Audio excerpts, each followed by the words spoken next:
ओम सरस्वती नमस्तुभ्यं वरदे कामरूपिणी विद्या आरंभम करिष्यामि सिद्धिर्भवतु मे सदा। आज के इस लेक्चर में हम लोग समझने वाले हैं velocity attained by a body rolling down on a inclined plane. यानी अगर किसी झुके हुए प्लेन पर कोई बॉडी मूव कर रही हो और कैसे रोलिंग डाउन मतलब लुढ़कते हुए नीचे आ रही हो, तो उस बॉडी ने जो वेलोसिटी अटेंड करनी है उसके लिए फार्मूला कुछ इस तरीके से होता है, v square equals 2gh upon 1 plus K square upon R square. इस फार्मूले की प्रूविंग मैं कर चुका हूं, मगर आज इस लेक्चर में हम इसी फार्मूले की प्रूविंग किसी दूसरे तरीके से करने वाले हैं। तो आप बहुत ही ध्यान से इस लेक्चर को समझिए और देखिए। सपोज कीजिए हमारे पास में एक बॉडी है, इस बॉडी का मास स्मॉल m है और उस बॉडी की जो रेडियस है वो कैपिटल R है। ये कोई सिलेंडर या कोई स्फीयर वगैरह या कोई रिंग वगैरह हम एज्यूम कर सकते हैं, ठीक है। ये बॉडी जब इस सरफेस पर छोड़ दी जाती है तो ये मोशन करना स्टार्ट करती है। इस बॉडी ने दो तरह का मोशन करना है, एक तो है ट्रांसलेशनल मोशन, सेकेंडरी है रोटेशनल मोशन। क्यों? क्योंकि ये जो सरफेस है, ये सरफेस हमारा रफ है, ये सरफेस हमारा प्लेन नहीं है। इस सरफेस ने एक रेजिस्टिव फोर्स अप्लाई करना है इस बॉडी के मोशन के अगेंस्ट। इस फ्रिक्शनल फोर्स की वजह से इस बॉडी में एक टार्क अप्लाई होगा। इस टार्क यानी कि मोमेंट ऑफ फोर्स की वजह से हमारी ये बॉडी लुढ़कना यानी कि रोल डाउन करना स्टार्ट कर देगी, रोटेशनल मोशन स्टार्ट कर देगी। रोटेशनल मोशन के लिए रिस्पॉन्सिबल फोर्स हमारा फ्रिक्शनल फोर्स था। और एक चीज, ये बॉडी नीचे की तरफ क्यों आ रही? क्योंकि जो इसका वेट है, इसका वेट W इक्वल्स mg अगर हम समझें तो दो पार्ट में रिजोल्यूट हो रहा है। पहला इस प्लेन के perpendicular mg cos theta, secondary इस प्लेन के अलोंग mg sin थीटा। ये थीटा क्या है? एंगल ऑफ द इंक्लिनेशन है, झुकाव का कोण है जो इस प्लेन ने बनाया हुआ है। ये जो mg cos थीटा है ये नॉर्मल रिएक्शन को बैलेंस करेगा जो प्लेन लगाएगा इस बॉडी पर ऊपर की तरफ अपने प्लेन से जस्ट परपेंडिकुलर अपवर्ड डायरेक्शन में। इस नॉर्मल को बैलेंस कर दिया mg cos थीटा ने, और बचे हुए कंपोनेंट mg sin थीटा का काम क्या है? इस बॉडी को नीचे की तरफ लेकर के आना। अगर ये फ्रिक्शनल फोर्स से ज्यादा है तो बॉडी नीचे की ओर आना शुरू कर देगी, आप इस बात को जानते हैं। तो मैं ये कहना चाहता हूं कि जब ये बॉडी रोल डाउन करते हुए नीचे की तरफ आ रही होगी तो आप समझ सकते हैं इसके पास में दो प्रकार की काइनेटिक एनर्जी होगी। पहली तो रोटेशनल काइनेटिक एनर्जी जो कि इसकी रोटेशन की वजह से है। सेकेंडरी इसके पास में एक ट्रांसलेशनल काइनेटिक एनर्जी होगी क्योंकि ये अपनी पोजीशन को ट्रांसलेट कर रही है, यानी हाफ mv स्क्वायर, जो आप सभी जानते हैं। तो हम कह सकते हैं when a body roll down on a inclined plane then it have the two type of the kinetic energy. Write down the kinetic energy. Kinetic energy of the body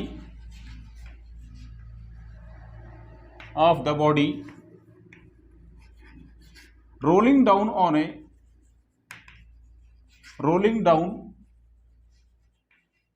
a inclined plane can be given as K equals rotational kinetic energy ROT K rot plus translational kinetic energy या linear kinetic energy, जो भी कहना चाहें आप। Rotational kinetic energy के लिए formula क्या होता है? Half I omega square. ये I क्या है? Moment of inertia. आप सभी जानते हैं कि जब कोई बॉडी रोटेशनल मोशन कर रही होती है तो उसका जो मोमेंट ऑफ इनर्शिया होता है वो मास की तरह बिहेव करता है, और जो एंगुलर वेलोसिटी होती है वो लीनियर वेलोसिटी की तरह बिहेव करती है। यानी हाफ I ओमेगा स्क्वायर इसकी रोटेशनल काइनेटिक एनर्जी होगी। सेकेंड जरा समझिए, ये बॉडी नीचे की तरफ आते वक्त मान लो इसकी वेलोसिटी यहां पर जो इसने अटेन करी है वो वेलोसिटी v है, तो इसके पास में जो लीनियर काइनेटिक एनर्जी होगी वो होगी half mv square. So half I omega square plus half mv square. एक बात विशेष रूप से समझिए, मान लो इस बॉडी का जो रेडियस ऑफ जायरेशन है वो स्मॉल k है। आप सभी जानते हैं रेडियस ऑफ जायरेशन के लिए फॉर्मूला क्या होता है? k equals under root I upon m। Moment of inertia और टोटल मास को डिवाइड कर दो, उसका रूट निकाल लीजिए तो आपको बॉडी का रेडियस ऑफ जायरेशन मिल जाएगा। यानी हम कह सकते हैं कि moment of inertia I equals mk square. Moment of inertia of any body can be given by the product of the mass of the body to the square of the radius of gyration. तो हम इस moment of inertia की place पर रख सकते हैं half I जो लिखा है यहां रख सकते हैं एम के square mass into square of radius of gyration into omega square. अब जरा समझिए, हम एंगुलर वेलोसिटी को कन्वर्ट करने वाले हैं लीनियर वेलोसिटी के फॉर्म में। तो जरा समझिए v इक्वल टू क्या होता है, आर ओमेगा। यहां पर मैंने इस बॉडी का रेडियस कैपिटल आर रिज्यूम किया हुआ, यानी हम कह सकते हैं linear velocity v equals radius into angular velocity omega. Therefore angular velocity omega equals v by capital R.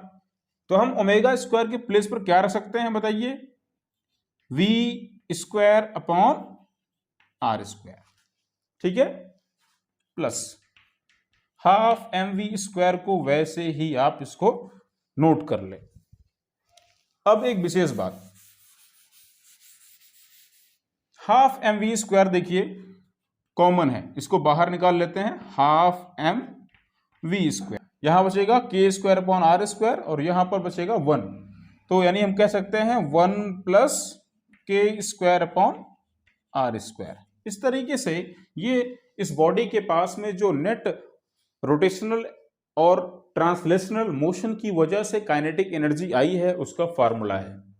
Bye the law of conservation of energy, अगर आप समझें तो जब बॉडी रोल डाउन करते हुए नीचे की तरफ आ रही होगी तो बॉडी की काइनेटिक एनर्जी लगातार बढ़ रही है, मगर इस बॉडी की जो पोजीशन है, जो हाइट है, वो लगातार डिक्रीज कर रही है, यानी कि पोटेंशियल एनर्जी जो लॉस हो रही है वही काइनेटिक एनर्जी के फॉर्म में इसको सप्लाई हो रही है। सो हम कह सकते हैं gain in the kinetic energy will be equal to the loss in the potential energy। यानी अगर हम समझना चाहें तो इस काइनेटिक एनर्जी को पोटेंशियल एनर्जी के फॉर्म में लिख सकते हैं। जरा बताएं मुझे इसकी पोटेंशियल एनर्जी कितनी होगी उस हाइट पर, mgh, mass multiplied by acceleration due to gravity into height.